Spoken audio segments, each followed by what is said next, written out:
Sir আজকে তো BCS এর ক্লাস না। জি জি, বিসিএস এর ক্লাস আপনি করতে থাকেন, সমস্যা নেই।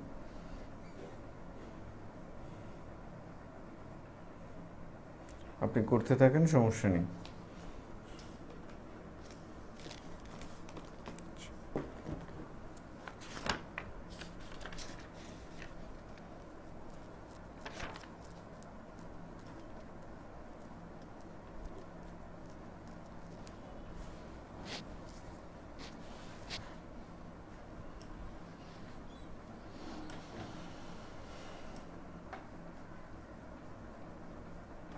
আচ্ছা, তাহলে জ্যামিতি শব্দটা আমরা পেলাম। জ্যামিতি শব্দটার অর্থ হলো মেজারমেন্ট, মেজারমেন্ট শব্দটার অর্থ হলো পরিমাপ।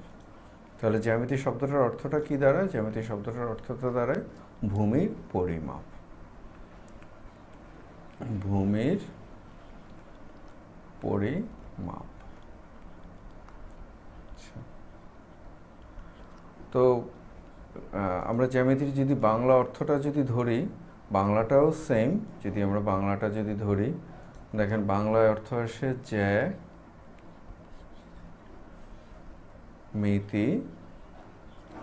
এটাকে আমরা দুইটা ভাগে ভাগ করতে পারি, জ্যা আর মিতি। জ্যা মানে অর্থ হচ্ছে ভূমি, আর মিতি মানে হচ্ছে পরিমাপ। পরিমাপ। তাহলে জ্যামিতি মানে কি দাঁড়ায়? জ্যামিতি মানে ভূমির পরিমাপ। ভূমির পরিমাপ। জ্যামিতি মানে দাঁড়ায় তাহলে ভূমির পরিমাপ। তাহলে গণিতের যে শাস্ত্রে ভূমির পরিমাপ আলোচনা করা হয় তাকে জ্যামিতি বলা হয়। তবে বাস্তবিক অর্থে জ্যামিতির এই সংজ্ঞাটা অনেক পুরনো, অনেক সেকেলে। জ্যামিতির প্রাচীনতম নিদর্শন পাওয়া যায় প্রাচীন মিশরে। প্রাচীন মিশরে।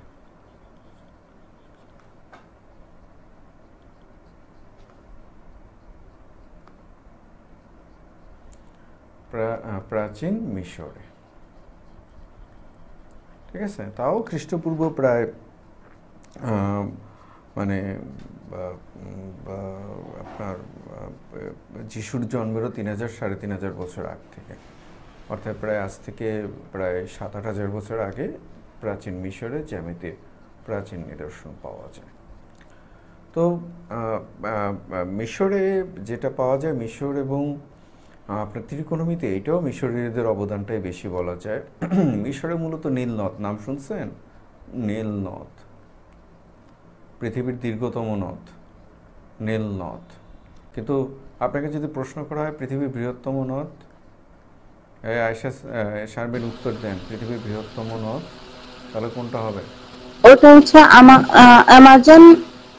Amazon river. কেন অ্যামাজন পৃথিবীর বৃহত্তম নদ কেন? ওটা স্যার হচ্ছে সব থেকে মানে মানে ইসে বড়, মানে ওই কি বলবো, দৈর্ঘ্যে মনে হয়। না, দৈর্ঘ্যতে তো ওই নীল নদই বড়। না ওই প্রশস্ত, প্রস্থ, সবচেয়ে হ্যাঁ প্রশস্ত, প্রশস্ত। সবচেয়ে প্রশস্ত নদী, ঠিক আছে।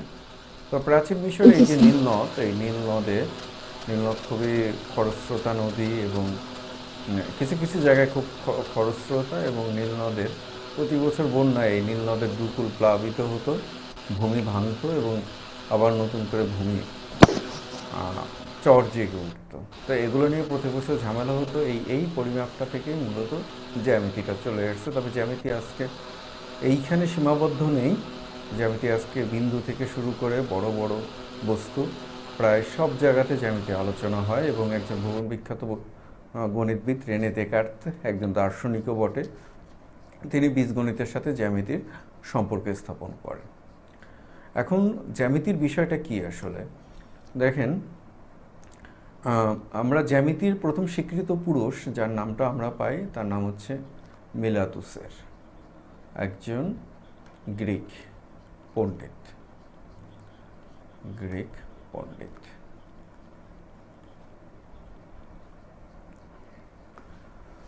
মিলাতুসের একজন বিখ্যাত গ্রিক পণ্ডিত। এখন জ্যামিতির জনক বলা হয় কাকে? জ্যামিতির জনক বলা হয় যে এইখানে বলা আছে ইউক্লিডকে। এখন দেখেন ইউক্লিডের জন্মসাল হচ্ছে 325 থেকে 265। 325 থেকে 265 এটা হলো BC বিফোর খ্রিস্ট, অর্থাৎ খ্রিস্টের জন্মেরও 300 থেকে 400 বছর আগে। 300 থেকে 400 বছর আগে। তো এখন দেখেন আমরা যে জ্যামিতির কথা যেটা বলতেছি আমরা, যে জ্যামিতির অস্তিত্ব পাওয়া যায় আজ থেকে 5000 5500 বছর আগে, বা 6000 বা 7500 বছর আগে, 6000 থেকে 7500 বছর আগে। আর ইউক্লিড জন্মগ্রহণ করেন এই সালে, তো সেই হিসেবে তার বয়স হয় কত, যেহেতু বিসি মানে বোঝেন বিফোর খ্রিস্ট, মানে 2000 বছর, আর এর সাথে ধরেন 325 বছর, তাহলে পাই কত আমরা 2325। কিন্তু জ্যামিতির অস্তিত্ব পাওয়া যায় খ্রিস্টপূর্ব 6000 থেকে 7000 বছর পূর্বে, তার মানে ইউক্লিডেরও জন্মের 5000 বছর পূর্বে জ্যামিতির অস্তিত্ব ছিল। তাহলে বিষয়টা কেমন দাঁড়ালো, ইউক্লিডকে যদি আমরা পিতা বলি, তাহলে পিতার বয়স হচ্ছে কত, পিতার বয়স হচ্ছে 2000 বছর, আর পুত্র জ্যামিতিকে যদি পুত্র হিসেবে ধরি, তাহলে পুত্রের বয়স হচ্ছে 7000 বছর। তাহলে কেমন হলো, বাবার বয়স 20 বছর, পুত্রের বয়স 70 বছর, কেমন হলো? এটা কি হতে পারে? এটা কি হতে পারে? ধরেন আমি ইউক্লিড মনে হয় যে মানে উনি মনে হয় সার্থকভাবে এই জ্যামিতিটার মানে ঘটাইছে, ব্যবহার ঘটাইছে। আমরা প্র্যাকটিক্যালি এই প্রশ্নটা আপনাকে ভাইয়া বোর্ডে জিজ্ঞেস করা হলো, বাবার বয়স 35 বছর, ছেলের বয়স 62 বছর। এখন বলেন এটা সম্ভব কি না? কিন্তু সৎ ছেলে না, আপন ছেলে, নিজেরই ছেলে। এমনিতে তো স্যার আসলে এটা সম্ভব না। কোনোভাবে দেখেন তো সম্ভব করতে পারেন কিনা, কোনোভাবে কি কোনো সুযোগ আছে? কিন্তু এই মানে জ্যামিতি থেকে যেটা হতে পারে যে অনেক আগে ধারণা দেওয়া ছিল, আর ইনি মানে ইউক্লিড এসে সেটা আসলে সার্থকভাবে ব্যবহার করছে, মানে নিদর্শনগুলো পাওয়া যায় এরকম। সেইটা বুঝলাম, কিন্তু এখন ওই যে বাবার বয়স 35 আর ছেলের বয়স 62, এইটা সম্ভব কিনা? না স্যার, মনে হয় না এটা সম্ভব। কিভাবে সম্ভব বলেন, প্রশ্নটা আপনাদের কাছে, কিভাবে সম্ভব?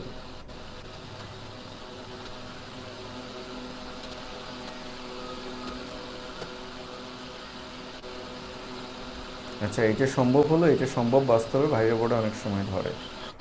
এটা সম্ভব হচ্ছে ছেলে 35 বছর বয়স, সরি বাবা 35 বছর বয়সে মারা গেছেন, আর ছেলে এখনো জীবিত আছেন, ওনার বয়স 62, যদি আরও কিছুদিন জীবিত থাকে বয়স আর একটু বাড়বে।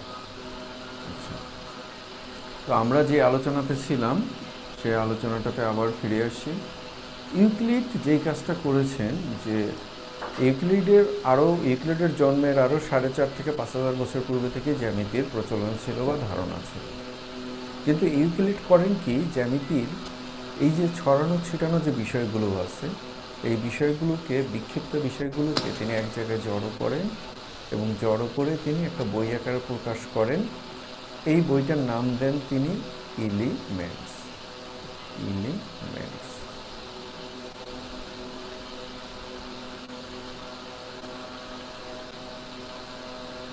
Euclid elements.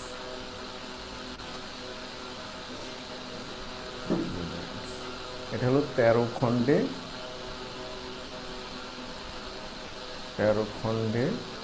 প্যাপিরাস রোলের উপরে লেখা। প্যাপিরাস রোলটা আসলে কি? প্যাপিরাস রোল হচ্ছে এক ধরনের নলখাগড়া। আমাদের এখানে নলখাগড়াগুলো চিকন চিকন হয়, নীল নদের তীরে নলখাগড়াগুলো অনেক মানে একটু বড়, লম্বা এবং মোটা হতো। এই প্যাপিরাস রোলগুলোকে মানে ওই নলখাগড়াগুলোকে মাঝখান দিয়ে কেটে, যেমন আমি যদি আপনাদেরকে দেখাতে চাই, একটু দেখাই, দেখো আসেন আপনারা।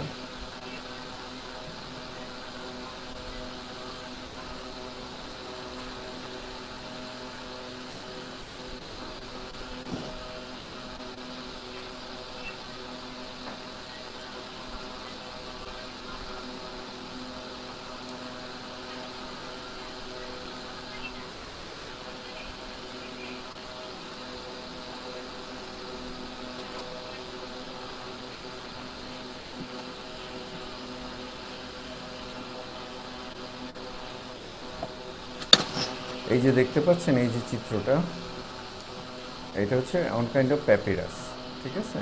এই যে প্যাপিরাস, এগুলো এরকম বড় বড় লম্বা লম্বা হয়। আর প্যাপিরাসকে যদি আপনারা নাইলের তীরে দেখতে চান, প্যাপিরাস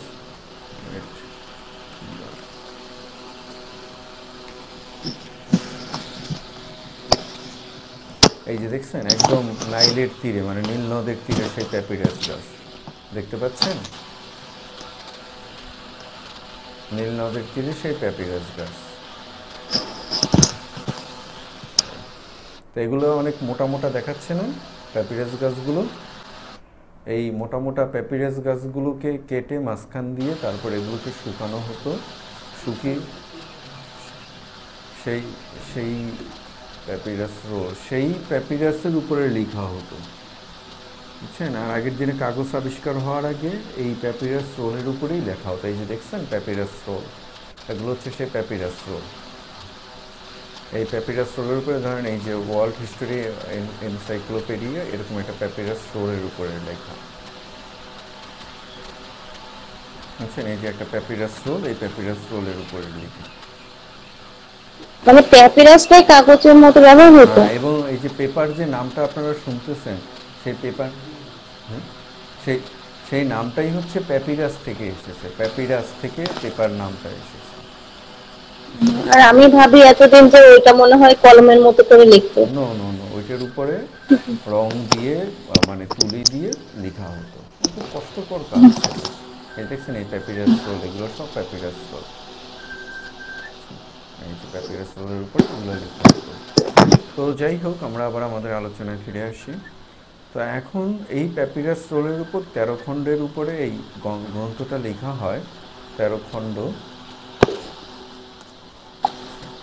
এবং উনি জ্যামিতির জন্য কতগুলো নিয়ম কানুন ঠিক করে দিয়ে যান। ঠিক করে দিয়ে যান বলতে কি, উনি ওগুলোকে জড়ো করেন, কিন্তু তিনি যে অভূতপূর্ব কাজ করেন এবং যে অসাধ্য কাজটাকে করেন, 2000 বছর পর্যন্ত, অর্থাৎ এই পরবর্তী 2000 বছরে জ্যামিতিতে আর নতুন করে কিছু আসে না। আর এতটাই প্রভাবশালী ছিল এই বইটা। এবং জ্যামিতি বলতে আজকে আমরা যেটা পড়ি পুরোটুকুই সেই ইউক্লিডের ধারণার উপরে নির্ভর করে। ইউক্লিডের জ্যামিতিকে মূলত সমতলীয় জ্যামিতি বলা হয়, সমতলীয় জ্যামিতি বলা হয়, সমতলীয় জ্যামিতি বলা হয়, ঠিক আছে? এবং আমরা যে রেখা, আপনারা যে বিন্দু পড়বেন একটু পরে, বিন্দু, তারপরে রেখা পড়বেন, তারপরে তল পড়বেন, এগুলোর এই সবগুলো নির্দিষ্ট করে দেন ইউক্লিড। তো ঠিক আছে, আমরা এখন চলে যাই, তাহলে আমাদের একটু আলোচনার মধ্যে চলে যাই। প্রথমটাতে বলছে জ্যামিতির জনককে, একটু আগে বললাম ইউক্লিড। ইউক্লিডের মহাগ্রন্থ এলিমেন্টস কয়টি খণ্ডে বিন্যস্ত? একটু আগে আমরা পড়ে আসছি 13 খণ্ডে বিন্যস্ত। জ্যা শব্দের অর্থ কি? জ্যা শব্দের অর্থ হচ্ছে ভূমি, একটু আগে আমরা পড়ে আসছি। তারপরে আসি আমরা কোন দেশে সর্বপ্রথম জ্যামিতি আলোচনা শুরু হয়, এটা আমরা বলেছি মিশরে। রেখার প্রান্তবিন্দুর সংখ্যা হলো। তো এখন ইউক্লিডের জ্যামিতি যখন পড়তে হয়, তখন ইউক্লিড কতগুলো বিষয়কে স্বতঃসিদ্ধি হিসেবে ধরে নেয়, অর্থাৎ যেগুলোকে প্রমাণ করা যাবে না, কিন্তু কোনো না কোনোভাবে আমরা জানি যে এটা সঠিক। এই যে বিষয়গুলোকে প্রমাণ করা যায় না, কিন্তু যেগুলো আমাদের অভিজ্ঞতা বলে সঠিক, সেই বিষয়গুলোকে বলা হয় স্বতঃসিদ্ধ, এক্সিওম বা স্বতঃসিদ্ধ বলা হয় সেগুলোকে। তো এখন এই স্বতঃসিদ্ধগুলোর মধ্যে একটা হচ্ছে বিন্দু। তো বিন্দু কাকে বলে? তো ইউক্লিড বিন্দুকে সংজ্ঞায়িত করছিলেন এইভাবে যে বিন্দুর কেবল অবস্থান আছে, অবস্থান আছে, দৈর্ঘ্য প্রস্থ বেধ কিছুই নেই, বেধ কিছুই নেই, কিছুই নেই। আচ্ছা, বেধ এর কি আছে? শুধুমাত্র দৈর্ঘ্য প্রস্থ আছে, অন্য কোনো কিছুই নেই। এটাকে বলা হয় বিন্দু। এটাকে বলা হয় কি? এটাকে বলা হয় বিন্দু। তাহলে দেখেন, আমরা আজকে পরমাণুর ব্যাসার্ধ পর্যন্ত মাপতে পেরেছি, তাহলে আমরা একটা বিন্দু যত ছোট করে লিখে মাপতে পারবো না? পারবো। কিন্তু ইউক্লিড বলছেন যে না, যখনই আমরা মাপতে যাব তখনই আমাদের জ্যামিতি পড়া শেষ, জ্যামিতি পড়ার আমাদেরকে দিয়ে হবে না। তাহলে হচ্ছে বিন্দু নোট নিয়ে নেন, বিন্দুর মাত্রা নেই। বিন্দুর কি নেই? কোনো মাত্রা বা ডাইমেনশন নেই। নোট নিয়ে নেন, বিন্দুর কোনো মাত্রা বা ডাইমেনশন নেই। এরপরে চলে আসি আমরা রেখা। বিন্দুর চলার পথকে রেখা বলে বা বিন্দুর সঞ্চরণ পথকে রেখা বলে। ধরেন এই একটা বিন্দু, এই যে সামনে চলতেছে, চলতে চলতে সে এইখানে আসলো, এই তখন এই যে বিন্দুর চলার পথ, এটাকে যদি আমরা যোগ করি তখন সেটাকে বলবো আমরা রেখা। রেখার সংজ্ঞাটা আমরা কিভাবে দেই? রেখার শুধু দৈর্ঘ্য আছে, প্রস্থ এবং বেধ নেই। কি আছে? শুধু দৈর্ঘ্য আছে, প্রস্থ বা বেধ নেই। তা রেখা কয় মাত্রার? রেখা এক মাত্রার। কয় মাত্রার? রেখা এক মাত্রার। নোট নিয়ে নেন।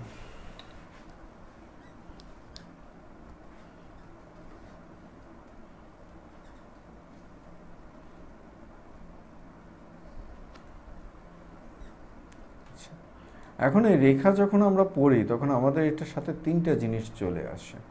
একটা রেখার সাথে আমাদের তিনটা জিনিস চলে আসে।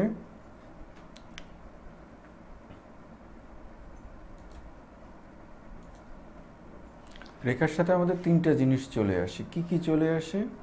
রেখা, রেখাংশ, আর একটা জিনিস আসে রশ্মি।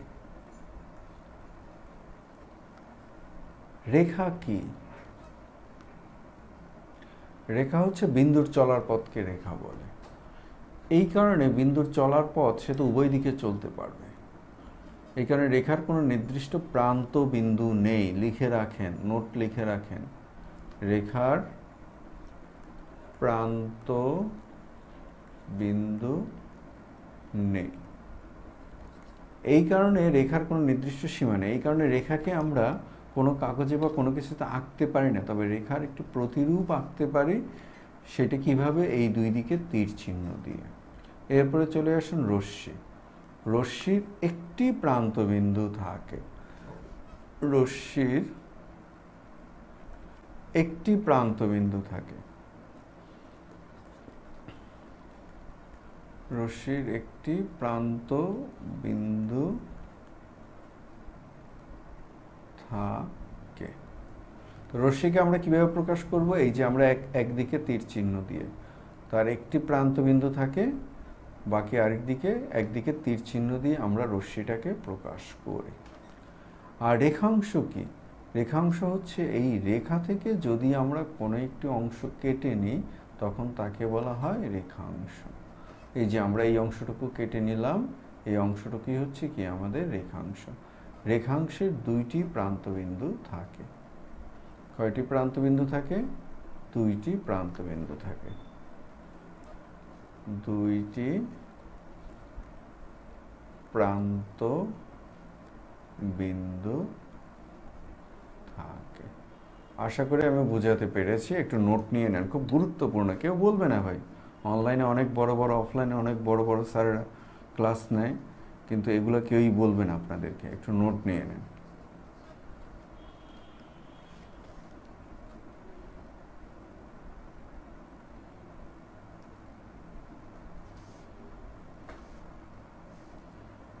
তাহলে বিষয়টা কি দাঁড়ালো?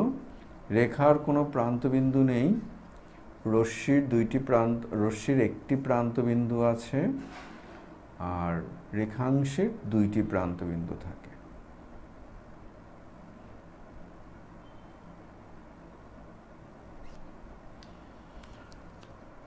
আচ্ছা, এরপরে আসি আমরা রেখাগুলোকে আমরা কয়েক রকম ভাগে ভাগ করতে পারি। সেটা কি রকমের? রেখাগুলোকে আমরা ভাগ করতে পারি সরল রেখা। আপনারা ছোটবেলা থেকে চেনেন, যেই রেখা একদম সোজা বা সোজাভাবে চলে তাকে বলি কি আমরা? তাকে বলি আমরা সরল রেখা। যেমন এটা একদম সোজাভাবে চলতেছে, যেমন দেখেন আমি এইখানে যেটা আঁকলাম একদম সোজাভাবে চলতেছে, এটাকে বলতেছি আমরা সরল রেখা। আর কোনো বিন্দু যদি একটু এঁকে বেঁকে যদি চলে তখন তাকে বলি কি আমরা, তাকে বলি আমরা বক্ররেখা। তাহলে এটা কি, এটা হচ্ছে সরল রেখা,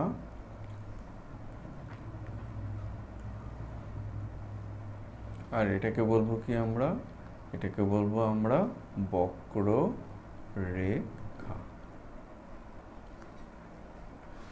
বোঝা গেছে? এরপরে হচ্ছে আরেকটা জিনিস আসে যেটা, সেটা হচ্ছে যে সমান্তরাল রেখা। সমান্তরাল রেখা মানে কি? সমান্তরাল রেখা মানে হচ্ছে যে রেখাগুলো মধ্যে ব্যবধান একদম সমান থাকে, অর্থাৎ কখনো তারা পরস্পর মিলিত হবে না, এই রেখাগুলোকে বলা হয় সমান্তরাল রেখা। যেমন আমরা এখানে যে দুইটা রেখা আঁকলাম, এই দুইটা রেখার মধ্যে ব্যবধান সমান, এই দুইটা রেখাকে বলবো আমরা সমান্তরাল রেখা। সমান্তরাল রেখা সরল রেখা হতে পারে, সমান্তরাল রেখা বক্ররেখাও হতে পারে। যেমন এইখানে আমরা একটু মোটামুটি আঁকলাম যে এটা হলো সমান্তরাল সরল রেখা, আর এই পাশে যেটা আমরা আঁকলাম এটা হলো সমান্তরাল বক্ররেখা। তো দেখেন সমান্তরাল রেখাকে আপনি যদি, এটা ইউক্লিডের যে উপপাদ্যগুলোর কথা বললাম তার একটা মৌলিক এক্সিওম বা স্বতঃসিদ্ধ যেটা, সেটা হচ্ছে যে সমান্তরাল রেখাকে অসীম পর্যন্ত বর্ধিত করা হলে এই রেখাদ্বয় পরস্পরকে স্পর্শ বা ছেদ করবে না। অসীম পর্যন্ত বিস্তৃত করা হলে এরা পরস্পরকে ছেদ বা স্পর্শ করবে না। যেমন 5 নম্বর কোশ্চেন যেটা আসছে, রেখার প্রান্তবিন্দুর সংখ্যা কয়টি? রেখার কোনো প্রান্তবিন্দু নেই, একটু আগে আমরা পড়িয়ে আসছি। তারপর একটা বলছে একটি ঘনবস্তুর কয়টি পৃষ্ঠ বা তল থাকে। একটা ঘনবস্তু আপনি চিন্তা করুন, কল্পনা করুন, আপনি একটি বই বা ইটকে কল্পনা করুন, একটি বই বা ইটের কয়টি তল থাকে? গণেন তো, একটি বই বা ইটের কয়টি তল থাকে?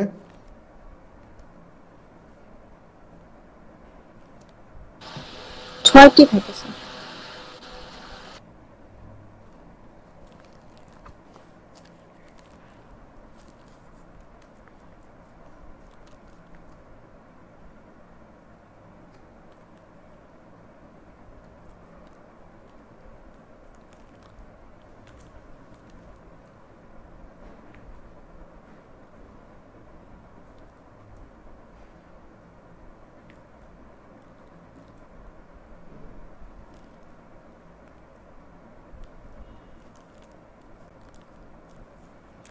একটি বই বা ইটের কয়টি তল থাকে বলেন তো?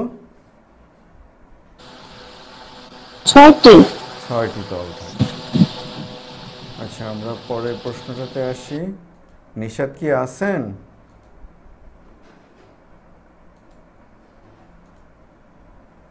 নিশাত কি বুঝতে পারতেছেন?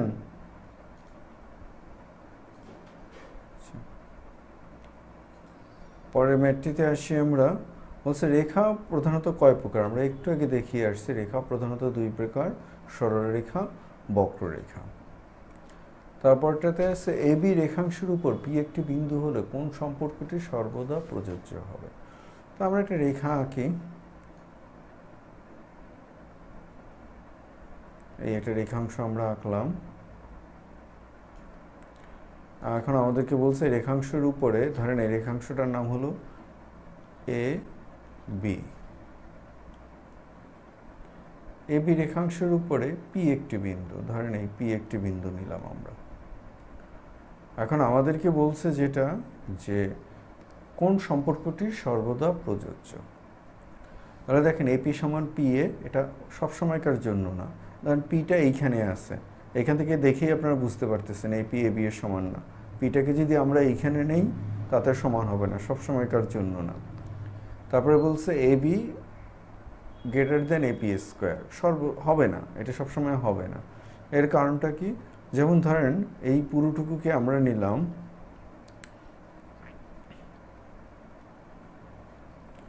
ধরেন পিটাকে আমরা এইখানে নিলাম, এইখানে আমরা পিটাকে নিলাম, ধরেন এই দৈর্ঘ্য আছে 1 ইঞ্চি, 1 ইঞ্চি বা 1 ইঞ্চি বা 1 সেন্টিমিটার, আর এই পুরো দৈর্ঘ্যটা হলো 10 সেন্টিমিটার। তাহলে এবি গ্রেটার দেন 10 সেন্টিমিটার, ভালো কথা। এবি, এখন দেখেন তো AB greater than AP 10 centimetre. এখন এপিটাকে যদি আমরা এইখানে যদি নেই তাহলে এপি হবে কত? এপি হবে 8 সেন্টিমিটার আর এইখানে পিবি, তাহলে 8 সেন্টিমিটার স্কোয়ার যদি করেন তাহলে এবি হলো কত 10 সেন্টিমিটার, আর এপি হলো 8 সেন্টিমিটার, মানে স্কোয়ার 64 হবে, সবসময় হবে না। তারপরটাতে বলছে AB greater than AP plus PB, AB greater than AP plus PB. আচ্ছা, চিত্রটা মুছে গেছে, চিত্রটা আবার একটু আঁকি আমরা। এখানে বলছে কি আমাদের এবি গ্রেটার, ধরেন আমরা পিটাকে এইখানে ধরি পি, তাও আমাদেরকে বলছে AB greater than AP plus PB, AB greater than AP plus PB. না, এইটাও হবে না। মূলত এবি, এপি এবং পিবি হচ্ছে তার ভগ্নাংশ। আমরা বরঞ্চ এইটা লিখতে পারি এবি সমান এই অংশটুকুর দূরত্ব যোগ এই অংশটুকুর দূরত্ব, অর্থাৎ তাহলে এবি সমান কি লিখতে পারি আমরা এপি প্লাস পিবি। তাহলে এটাও ভুল, ক ভুল, খ সবসময়ের জন্য হবে না, গ তো ভুলই। এবার ঘতে আসি, ঘতে বলছে AB greater or equal PB, AB greater or equal PB. আমরা এটা একটু দেখি, এ বি আর এখানে বলছে আমরা পি। তাহলে দেখেন একটা জিনিস, আমরা এটাকে যদি ভেঙে ফেলি, আমরা এই বস্তুটার কোনো একটা অংশ কখনোই সমস্ত বস্তুর থেকে বড় হতে পারবে না। মূলত এই বস্তুটা আমরা যত বড় অংশেই এই বস্তুটা থেকে বের করি না কেন, আমরা এই পর্যন্ত যদি যাই তাহলে এই অংশটুকু মূল অংশের থেকে ছোট হবে। বুঝতে পারছেন? অর্থাৎ যে কোনো একটা অংশকে ভেঙে ফেললে ওই অংশ মূল অংশের তুলনায় অবশ্যই ছোট হতে হবে ছোট। তো এটা আমরা মনে হয় বুঝাতে পেরেছি। পরের ম্যাটটিতে যাই। পরের ম্যাটটিতে বলছে কোন 3টি মাত্রায় জ্যামিতিক ঘনবস্তু তৈরি হয়। জ্যামিতিক ঘনবস্তু মানে কি, যে একটু আগে আপনাদেরকে যে বইয়ের কথা বললাম সে বই হচ্ছে একটি জ্যামিতিক ঘনবস্তু, বুঝছেন? সেই বই হচ্ছে কি, সেই বই হচ্ছে একটি জ্যামিতিক ঘনবস্তু। তাই তো জ্যামিতিক ঘনবস্তু মানে কি? তো জ্যামিতিক ঘনবস্তু মানে হচ্ছে তার কি থাকবে, আপনারা যে বইয়ের কথা যদি বললেন বা এই বক্সের কথা যদি আমরা চিন্তা করি, এই বক্সের কি থাকবে, দৈর্ঘ্য, প্রস্থ এবং উচ্চতা থাকবে। তাহলে যে কোনো জ্যামিতিক ঘনবস্তু কি দ্বারা গঠিত হয়, যে কোনো জ্যামিতিক বস্তু দৈর্ঘ্য, প্রস্থ এবং উচ্চতা 3টা মাত্রা দ্বারা গঠিত হয়। এই কারণে ঘনবস্তুর মাত্রা হলো 3। ঘনবস্তুর মাত্রা হলো কি, ঘনবস্তুর মাত্রা হলো 3। সেই 3টা কি কি, দৈর্ঘ্য, প্রস্থ এবং উচ্চতা। পরের ম্যাটটাতে যাই। 2টি বিন্দু দিয়ে কয়টি সরলরেখা আঁকা যায়? এইটাও ইউক্লিডের একটা স্বীকার্য। 2টি বিন্দু দিয়ে কেবল একটি মাত্র সরলরেখা আঁকা যায়। যেমন আমি এইখানে একটা বিন্দু এবং এইখানে একটা বিন্দু রাখলাম, 2টা বিন্দু আমি আঁকলাম, ঠিক আছে? এই 2টা বিন্দু দিয়ে অসংখ্য বক্ররেখা আঁকা যাবে। যেমন আমি যদি আগে একটা সরলরেখা যদি আঁকি, আর এই 2টা বিন্দুর মধ্যে ন্যূনতম সবচেয়ে ছোট দূরত্বই হবে একটা সরলরেখা। তাহলে দেখছেন এই যে 2টা বিন্দু যে আমরা আঁকলাম, এই 2টা বিন্দুর এইখানে এটা কি, এটা হলো একটা সরলরেখা। কিন্তু এই 2টা বিন্দু দিয়ে অসংখ্য বক্ররেখা আঁকা যাবে। যেমন আপনি যদি আঁকতে চান, এই একটা বক্ররেখা আমি আঁকলাম, এই একটা বক্ররেখা আমি আঁকলাম, অসীম সংখ্যক বক্ররেখা আঁকা যাবে, অসীম সংখ্যক। আর বিন্দুর যেহেতু বেদ নেই বা প্রস্থ নেই, দৈর্ঘ্য প্রস্থ নেই, সুতরাং আর রেখার যেহেতু প্রস্থ নেই, সুতরাং আমরা অসীম সংখ্যক রেখা আঁকতে পারবো, বক্ররেখা আঁকতে পারবো, কিন্তু সরলরেখা আঁকতে পারবো কেবল একটি সরলরেখা আমরা আঁকতে পারবো। পরে ম্যাটটিতে আসুন। 2টি সমান্তরাল রেখা কয়টি বিন্দুতে ছেদ করে? দেখেন আমরা বলে দিয়েছিলাম আগে, 2টি সমান্তরাল রেখা কখনোই পরস্পরকে ছেদ করবে না। এটা 36তম বিসিএসে আসছিল, প্রশ্ন উত্তরে ভুল ছিল। 2টি সমান্তরাল রেখা কখনোই পরস্পরকে ছেদ করে না, কখনোই পরস্পরকে ছেদ করবে না, এটা প্রশ্নে ভুল ছিল। আচ্ছা, পরেরটাতে আসি আমরা। পরে বলছে আমাদেরকে কোণ কাকে বলে, বলেন দেখি, কোণ কাকে বলে বলেন, কোণের সংজ্ঞা দেন। কোণের সংজ্ঞা দেন।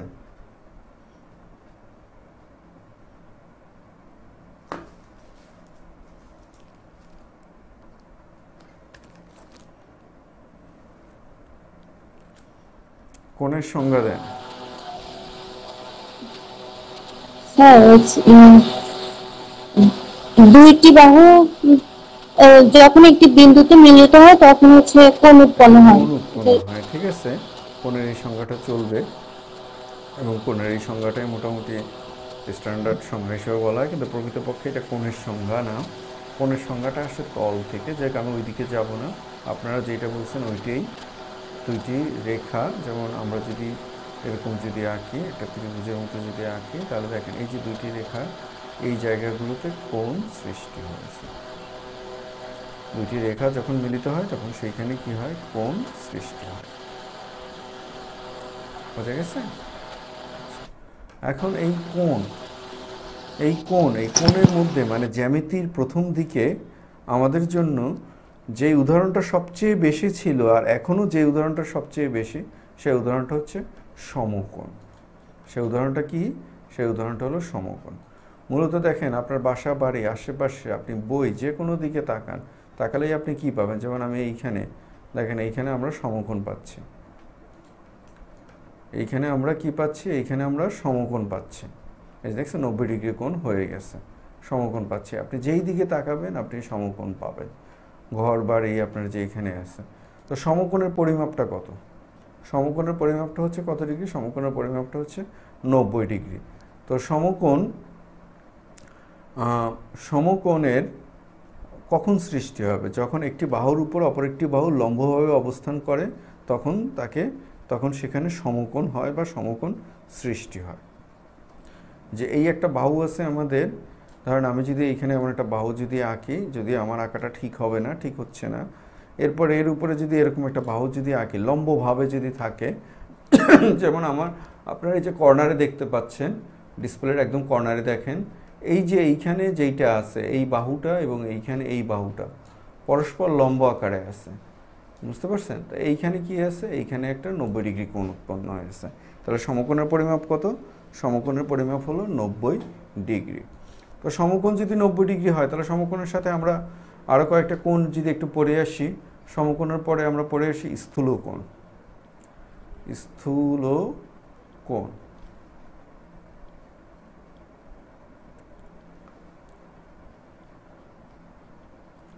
স্থূলকোণ তাহলে স্থূলকোণ কত ডিগ্রি কোণ হবে? স্থূলকোণ হচ্ছে 90 ডিগ্রি থেকে বড়, কিন্তু 180 ডিগ্রি থেকে ছোট কোণকে আমরা কি কোণ বলবো? স্থূলকোণ বলবো। 90 ডিগ্রি থেকে ছোট, 90 ডিগ্রি থেকে বড় কিন্তু 180 ডিগ্রি থেকে ছোট কোণকে আমরা কি কোণ বলবো? ছোট কোণকে বলবো আমরা স্থূলকোণ। তো স্থূলকোণের পরে চলে আসি আমরা সূক্ষ্মকোণ। সূক্ষ্মকোণ কাকে বলবো আমরা?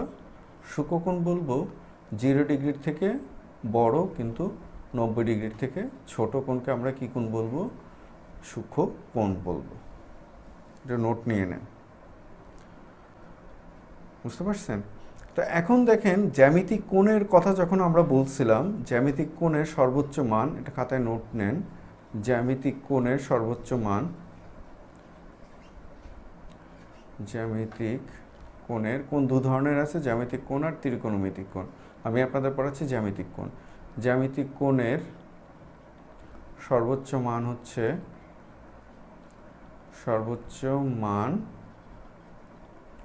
360 ডিগ্রি। জ্যামিতিক কোণের সর্বোচ্চ মান কত ডিগ্রি? 360 ডিগ্রি। কেন, কি কারণে বলতে পারবেন? জ্যামিতিক কোণের সর্বোচ্চ মান 360 ডিগ্রি, কি কারণে বলতে পারবেন? স্যার মানে বলতে পারবেন না? না, ওখানে স্যার প্রত্যেকবার ওই যে 3 কোণের পরিমাপ করলে মানে বর্ধিত করলে 360 ডিগ্রি, ওইটা পড়ছিলাম স্যার, ওইটা সেটা ভিন্ন বিষয়। কিন্তু জ্যামিতিক কোণের মান 360 কেন?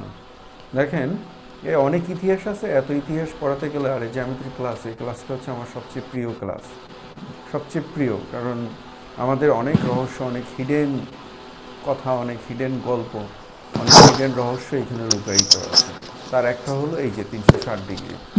এই যে দেখেন আমরা একটা বিন্দু পেয়েছি না, এই বিন্দুটাকে এবার আমি ঠিক সোজাভাবে কাটেন, মানে লম্ব দুইটা রেখা দেন। মানে আমি পারতেছি না, আমার মানে আঁকতে গেলে এটা একটু বাঁকা হয়ে যাবে, এটা বুঝতেই পারতেছেন। অথবা আমি যদি একটু চেষ্টা করি, আচ্ছা আমি এটা মুছে দিই, আমি একটু চেষ্টা করে দেখি। এরকম একটা রেখা নিলাম, আর ধরেন আর একটি রেখা নিলাম, ঠিক আছে? তো ধরেন একটা বিন্দুতে একটা বিন্দু ছিল, ধরেন এখানে একটা কল্পনা করেন যে এখানে একটা বিন্দু ছিল,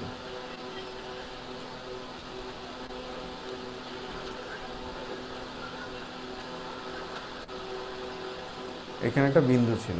তাহলে চিন্তা করে দেখেন, একটা বিন্দুতে দুইটা রেখা পরস্পরকে লম্বভাবে ছেদ করে গেল। যদি দুইটা রেখা পরস্পরকে লম্বভাবে ছেদ করে যায়, তাহলে সেখানে কি হবে? সমকোণ উৎপন্ন হবে। তাহলে এখানে কয়টা সমকোণ উৎপন্ন হলো? এই একটা সমকোণ উৎপন্ন হলো, এই একটা সমকোণ উৎপন্ন হলো, এই একটা সমকোণ উৎপন্ন হলো, এই একটা সমকোণ উৎপন্ন হলো। তাহলে এখানে 90 ডিগ্রি, এইখানে 90 ডিগ্রি, তাহলে এইখানে 90 ডিগ্রি।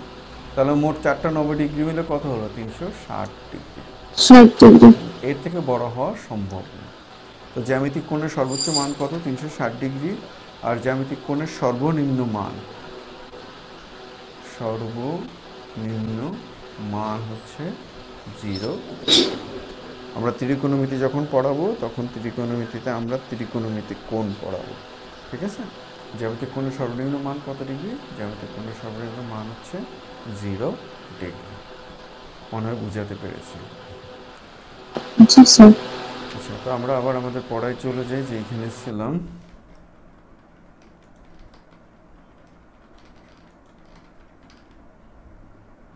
আচ্ছা, দেখেন এরপরে চলে আসেন দুইটি কোণের একই শীর্ষবিন্দু থাকলে এবং দুইটি কোণ যদি সাধারণভাবে বিপরীত দিকে অবস্থান করে, তবে ওই কোণ দুইটিকে বলা হবে। কীরকম কথা বলছে এইখানে? আমরা একটা কোণ যখন আঁকি তখন একটা কোণে কি থাকে? একটা কোণ যখন আমরা আঁকি,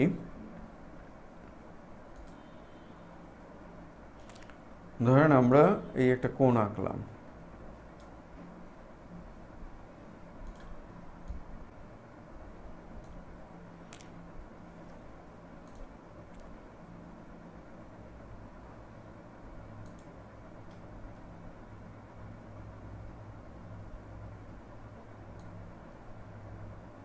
আচ্ছা কোণটা আঁকাটা একটু আমাদের জন্য ঝামেলা হচ্ছে, যাই হোক আমি একটু এঁকে দিচ্ছি, হয়তো পুরো সোজা হবে না। এই একটা কোণ আঁকলাম আমরা, পুরো সোজা হয়নি। আচ্ছা আমার একটা কল আসছে, এক্সট্রিমলি।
স্যার আপনার কথাগুলো আসতেছে না কেন? আচ্ছা, এখন কথা কি যাচ্ছে এখন?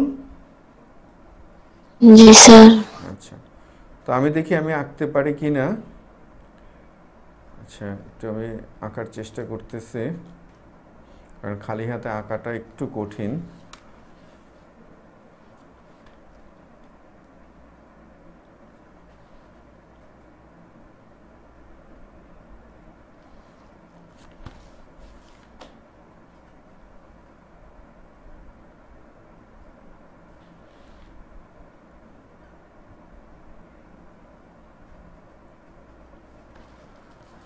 খালি হাতে আঁকাটা একটু কঠিন, আমি তারপর আঁকার চেষ্টা করতেছি।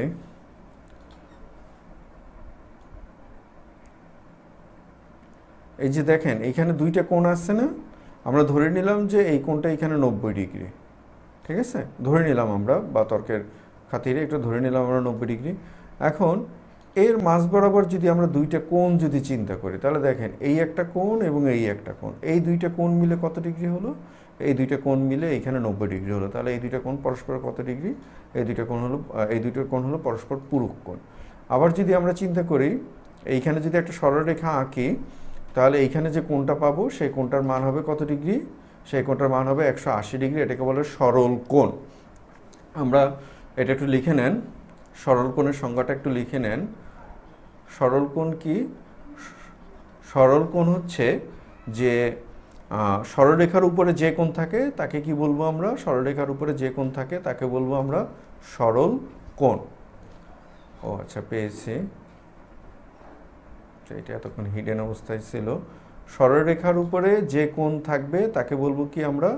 সরল কোণ বলবো আমরা।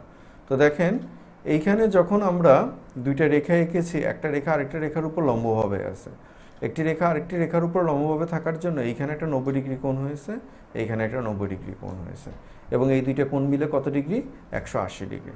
তাহলে সরলরেখার উপরেও যদি 180 ডিগ্রি কোণ থাকে, তাহলে নিচেও কত ডিগ্রি কোণ থাকবে? 180 ডিগ্রি কোণ থাকবে। লিখে নেন, সরলরেখার উপরে যে কোণ থাকে বা সরলরেখার উপরে বা 180 ডিগ্রি সমান কোণকে সরল কোণ বলা হয়। তো এখন একটু খেয়াল করে দেখেন, এখন যদি আমরা ধরেন সরল কোণ যদি চিন্তা করি, তাহলে এখানে কত ডিগ্রি কোণ আছে আমাদের?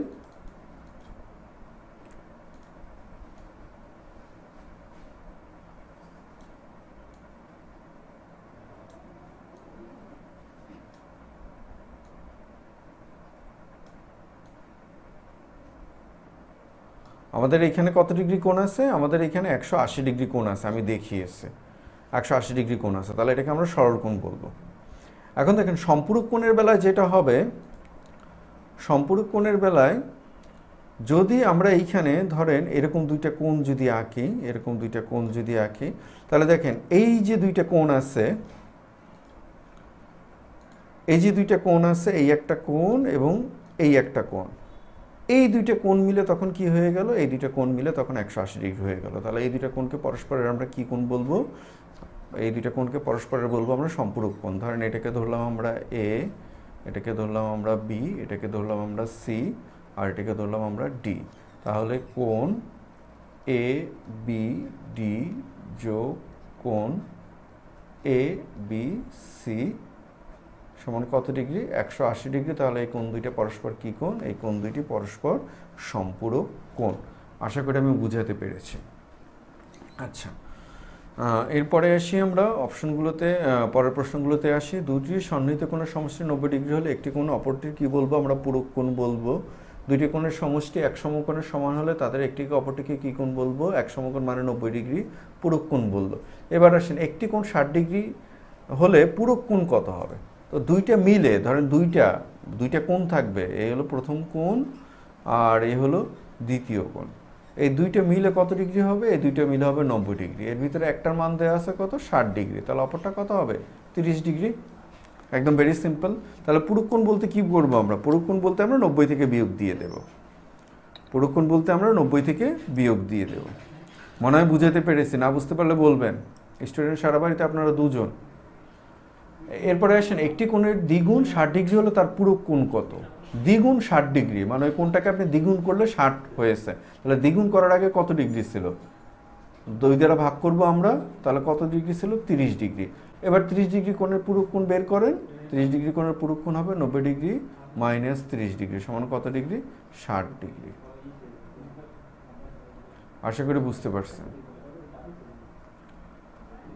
পরে ম্যাথটিতে আসেন। কোনো ত্রিভুজের কোণে 65 ডিগ্রির পূরক কত? এটা পারবেন আপনারা। দুইটি কোণের সমষ্টি, দুই সমকোণ, এটা সম্পূরক কোণ আমি শিখিয়ে আসছি। এ এবং বি পরস্পর সম্পূরক। কোণ এ 115 ডিগ্রি হলে বি কত হবে? সেম, দুইটা মিলে হতে হবে কত? দুইটা মিলে হতে হবে 180 ডিগ্রি। এর ভিতরে একটার মান দেওয়া আছে কত? 115 ডিগ্রি। তাহলে বাকিটা কত হবে? বিয়োগ দিয়ে দেন। 180 থেকে 5, 6 কত ডিগ্রি হবে? 65 ডিগ্রি। মনে হয় না বুঝতে আপনাদের সমস্যা আছে? তারপর সমস্যা থাকলে বলবেন। 90 ডিগ্রি কোণের সম্পূরক কত কত কোণ কত হবে? দুইটা মিলে 90, দুইটা মিলে 180 হতে হবে। তাহলে একটা যদি 90 হয় অপরটা 90 হবে। আচ্ছা, এবার আপনাদের কাছে আমার প্রশ্ন, বলেন তো 90 ডিগ্রি কোণের পূরক কোণ কত হবে? 0 ডিগ্রি স্যার। 0 ডিগ্রি হবে। কেন 0 ডিগ্রি হবে? কারণ স্যার ওটা তো মানে 90 ডিগ্রি পূরক। যেহেতু পূরক বলছে, যেহেতু দুইটা মিলে কত হবে? 90 ডিগ্রি হবে না? এর ভিতরে একটাই যদি 90 ডিগ্রি হয়ে যায় তাহলে বাকিটা কি? তাহলে বাকিটা কি হবে? বাকিটা 0 হবে। 0। আচ্ছা, তাহলে এটা বুঝতে পারছেন? আচ্ছা বলেন তো 0 ডিগ্রি কোণের পূরক কোণ কত হবে? 90 ডিগ্রি স্যার। 0 ডিগ্রি কোণের সম্পূরক কোণ কত হবে? 180 ডিগ্রি স্যার। 180 ডিগ্রি। আচ্ছা একটু বলেন তো আমাকে 0 ডিগ্রি কোণের প্রবৃদ্ধ কোণ কত হবে? প্রবৃদ্ধ হবে হচ্ছে 360 ডিগ্রি। আচ্ছা 360 ডিগ্রি কেন? 360 ডিগ্রি কেন? 180 ডিগ্রি থেকে বড় যে কোণ ওটা হচ্ছে প্রবৃদ্ধ কোণটা আমরা একটু শিখে নেব। প্রবৃদ্ধ কোণ, প্রবৃদ্ধ কোণ, প্রবৃদ্ধ কোণ কি তাহলে? 180 ডিগ্রি থেকে বড় আর 360 ডিগ্রির চেয়ে ছোট। ছোট 180 ডিগ্রি থেকে বড় আর 360 ডিগ্রি থেকে ছোট কোণকে কি কোণ বলবো আমরা? প্রবৃদ্ধ কোণ বলবো। তাহলে আমরা এই কোণ শেষ করলাম। আমরা আগামী ক্লাসে ইনশাল্লাহ আমরা ত্রিভুজ এবং বাকিটুকু সামনের দিকে আরেকটুকু দ্রুত যাওয়ার চেষ্টা করবো। আজকে এই পর্যন্ত। সবার জন্য শুভকামনা। ভালো থাকবেন। জি স্যার। জি স্যার। ওয়ালাইকুম আসসালাম।